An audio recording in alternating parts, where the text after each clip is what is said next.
Iran war में एक बेहद ज़बरदस्त ट्विस्ट सामने आया है, अभी-अभी आया है। कुछ घंटों पहले तक अल्टीमेटम्स और काउंटर स्ट्राइक्स की बात चल रही थी और हमने एक वीडियो भी इस पे बनाई थी जिसमें हमने कहा था कि शायद इस अल्टीमेटम और स्ट्राइक्स की बात के पीछे एक डिप्लोमैटिक चैनल है, ये संभव था और एग्ज़ैक्टली ऐसा ही हुआ। अभी अचानक टॉक्स और डिप्लोमेसी की खबर आनी शुरू हो गई हैं। यूएस प्रेसिडेंट डोनाल्ड ट्रंप ने दावा किया कि अमेरिका और ईरान के बीच very good and productive conversations शुरू हो चुकी थी, एग्ज़ैक्टली जैसा हम प्रेडिक्ट कर रहे थे। यानी पहली बार डी-एस्केलेशन के संकेत मिल रहे हैं। प्रेसिडेंट ट्रंप के मुताबिक इन टॉक्स को आगे बढ़ाने के लिए उन्होंने एक बड़ा फैसला लिया है। यूएस ने जो अल्टीमेटम दे रहा था, उसने अब कहा है कि वो ईरान के पावर प्लांट्स और एनर्जी इंफ्रास्ट्रक्चर पर प्लान्ड स्ट्राइक्स को 5 दिन के लिए पोस्टपोन कर रहा है। 5 दिन कहने की बात है, बेसिकली ये धीरे-धीरे डी-एस्केलेशन की तरफ बढ़ते हुए कदम है।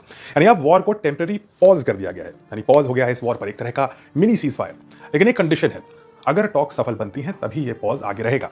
ये ट्रेडिशनल मॉडल है, इसी तरीके से अमेरिका हमेशा काम करता है जब उसे डी-एस्केलेट करना होता है। यानी इसको फुल सीज़फायर मत मानिए, बल्कि एक कंडीशनल सीज़फायर है। इंटरेस्टिंग बात यह है कि ये अनाउंसमेंट तब आया है जब कुछ ही घंटों पहले सिचुएशन पूरी तरीके से एस्केलेट हो चुकी थी। दुनिया में गोल्ड प्राइस से लेकर के स्टॉक प्राइस तक के प्राइसेस प्लमट हो रहे थे और ऑयल तेजी से ऊपर की ओर बढ़ रहा था। ईरान ने साफ वार्निंग दी थी कि अगर यूएस अटैक करेगा तो वो गल्फ रीजन में नेवल माइंस बिछा सकता है और पावर इंफ्रास्ट्रक्चर, डिसैलिनेशन प्लांट्स और आईटी इंफ्रास्ट्रक्चर को टारगेट करेगा। यहाँ तक कि मैप जारी किए गए थे जिसमें Israel, Saudi Arabia, UAE, Qatar और कुवैत के मेजर एनर्जीज को टारगेट करते हुए दिखाया गया था। यानी ईरान ने सिर्फ दिखाने के दांत नहीं, काटने के दांत भी दिखाने शुरू कर दिए थे। एक ग्राफिक में सीधा लिखा था से गुड बाय टू इलेक्ट्रिसिटी, यानी ईरान की तरफ से थ्रेट एकदम क्लियर था। अब इसी बीच ट्रंप का ये कदम दो तरीकों से हम देख सकते हैं। यूएस कह रहा है कि ये डिप्लोमेसी का मौका है, एक मौका दे रहा है ईरान को, लेकिन ईरान का स्टेट मीडिया कह रहा है कि ट्रंप बैकफुट पर आ गया क्योंकि ईरान के रिटेलिएशन से वो डर गया। अब दोनों इस पक्ष अपने अपने हिसाब से बात करेंगे, मीडिया में स्टैंडर्ड है ये, हर पॉलिटिशियन को अपने वोट्स को मेंटेन रखना है। नैरेटिव डिवाइडेड रहेगा। स्टेट ऑफ हॉर्मूज अभी भी फुली ओपन नहीं है, ऑयल सप्लाई प्रेशर में है और एनर्जी इंफ्रास्ट्रक्चर लगातार टारगेट हो रहा है और कॉन्फ्लिक्ट अभी भी एक्टिव है। तो ओवरऑल पिक्चर क्या बनती है? एक तरफ टॉक शुरू हो चुकी है, ट्रंप कह रहे हैं कि पॉजिटिव है, दूसरी तरफ थ्रेट्स अभी भी जारी रहेंगे और तीसरी तरफ बैटलफील्ड कंप्लीटली शांत नहीं हुआ है। लेकिन ये बहुत अब तक इस पूरे वॉर में ये सबसे गोल्डन मोमेंट है, सबसे पीसफुल मोमेंट है, सबसे होपफुल मोमेंट है। और इस बारे में हम बात भी कर रहे थे कि इस वॉर में ये जो एस्केलेशन आया है अल्टीमेटम्स का, शायद इसके पीछे एक बैक चैनल टॉक है। अब मेरा प्रेडिक्शन ये है कि आगे चल के ईरान ये कहेगा कि स्टेट ऑफ हॉर्मूज को वो ओपन कर देगा पूरी दुनिया के लिए, ट्रेड के लिए।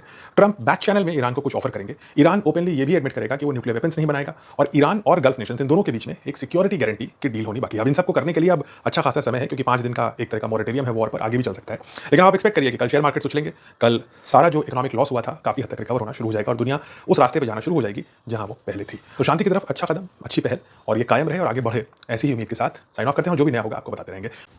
तो आप कमेंट में बताइए मुझे, क्या आपको लगता है कि ये एक लॉन्ग लास्टिंग पीस की तरफ जा पाएगा? क्या ये जो हम पहले प्रेडिक्ट कर रहे थे कि बैक चैनल टॉक चल रही हैं, अल्टीमेटम्स के सामने अल्टीमेटम है लेकिन पीछे बैक चैनल टॉक है, क्या वो बात सही थी? और क्या आपको लगता है कि अमेरिका अब इस इंटरवेंशनिस्ट वॉर की जो रेजिम है, इससे पीछे हटेगा और ट्रंप अपने डोमेस्टिक इश्यूज पे फोकस करने के लिए बाध्य होंगे? कमेंट्स में बताइए।